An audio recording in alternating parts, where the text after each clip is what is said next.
This is my 2003 Toyota Land Cruiser, and over the past few weeks we've been trying to get it back on the road because we've had a heater issue that has led to other issues. The joys of owning an old car. And the solution I ended up having to take was to bleed the heater core from the engine bay, something I'd never done before, and something again we're doing just in the middle of winter. It was very interesting to get it done, but we kind of got it accomplished. Kind of because there's been a lot of other issues that's gone on that we haven't really been able to validate if this really worked. We've been driving it, it's been okay, but maybe I should talk you through what this whole process is. Everyone knows about a car's radiator. At least I hope most people know that a car has a radiator, and the radiator's job is to cool down your engine so it doesn't overheat. The engine produces a lot of heat, coolant absorbs the heat and flows to the radiator, air passes through the radiator and removes the heat, and then the cooled coolant goes back into the engine, keeping the engine nice and cool.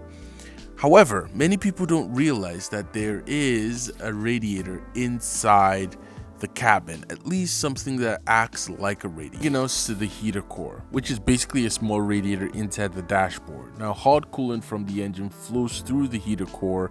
A fan or blower motor pushes the air across it into the cabin. That air heats up and blows into your cabin. So instead of cooling the engine like a radiator, it uses the engine's heat to warm up the car. And that's how most of us have heat. I put up a diagram here to kind of explain how it all works. The issue with the heater core is they can get clogged in any car. One of the ways to declog the heater core is connecting external hoses to both of the heater core hoses and flushing it. So water goes into one end, comes out the other end, and hopefully with enough force it can flush the heater core, get it unblocked, and get it recirculating that hot air. I think it's OEM. I know someone's been in here before, but we're gonna try to connect the hose and try to flush it out very manually. Now, over time, the cooling system can collect rust, sludge, or coolant deposits. For a car as old as mine, it can just rust up and clog up and you don't get as much heat. The heater core has very small passages, so it's often the first part that gets clogged. When that happens, hot coolant can't flow properly and your heater may also stop blowing. A coolant flush generally cleans out the entire cooling system. It removes the buildup of rust, sludge.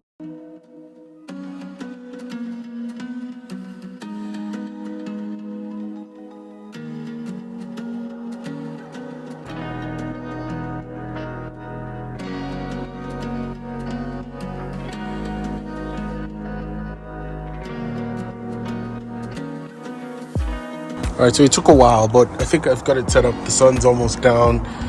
So I got both return hoses from the inlet and outlet. I flushed the inlet. Now I had to connect this guy over here to the pipe over there. And that's where we're getting the water from. I'll do another circulation now, returning the hose, and then I'll connect everything back. Well, I'll put some coolant in so that I don't have water in the system. Then I'll connect everything back. And then we'll test it hopefully tomorrow. I don't think we can test it tonight again, but I'll try to put some coolant in and we'll try to run it. You know what? I'll try to see if I can run it today for a few minutes and see what we get back. At least let's test it out and see if we have any progress with the heat.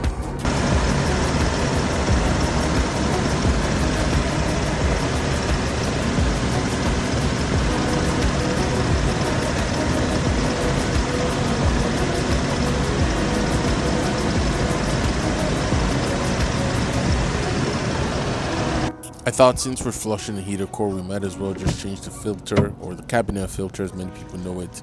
But to my surprise, there wasn't a cabin air filter that came with this car.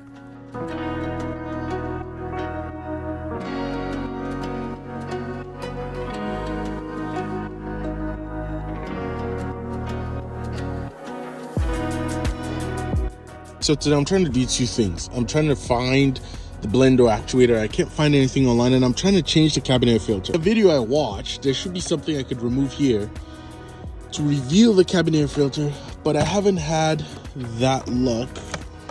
What is this guy? I don't know what that is. I haven't had. I should have removed that guy. Let me try to remove whatever this is. just have some room. I'll put the phone down. Really struggling here because if this is where the air filter is supposed to go and I have no air filters. With no filter there, which again is surprising, I just put the filter I got on Amazon in and button everything back in.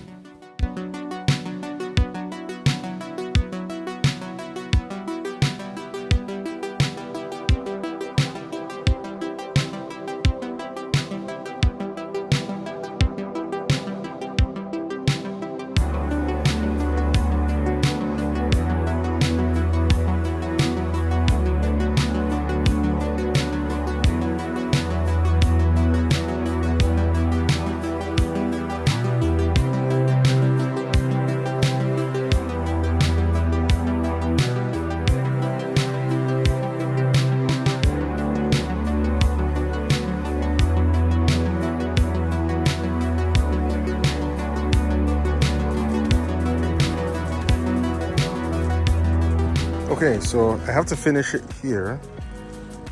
But what ended up happening, to get everything put back together. For the most part, there's still some issues on the passenger side that has to be resolved. Oh, I need to clean this up and fix that. I noticed that it was broken at some point and wasn't fixed back. I haven't gotten all of these vents shipped to me. I've only gotten the bottom piece, but the top piece is pending. But I've been driving it. It's been heating up okay. It's not the best, but it's better than what it's been. And for the winter months, it's gonna do just fine. So we're gonna continue to use it like this for now as I do some little other things. My next video, I started to tweak that, but you wait to see it. This is where we are. I'm thinking of some lights in the interior when it's dark, because it gets really dark when you drive at night. It's not like the newer cars that you get some lighting in, but so far so good. Not the best view, but I just went and bought a dryer and it fit snug back there. The baby seat and my skis, which usually sits on the back when we go skiing. I have used the car pretty well and it's been doing exactly what it's intended to do. I do have the back seats in there and upright. I need to get it in the same color as the front seats, again, something I would be doing later on, but happy that it's doing the work it was intended for. Like, comment, and subscribe, and we'll end it here. Thank you so much for watching. Cheers. Bye-bye.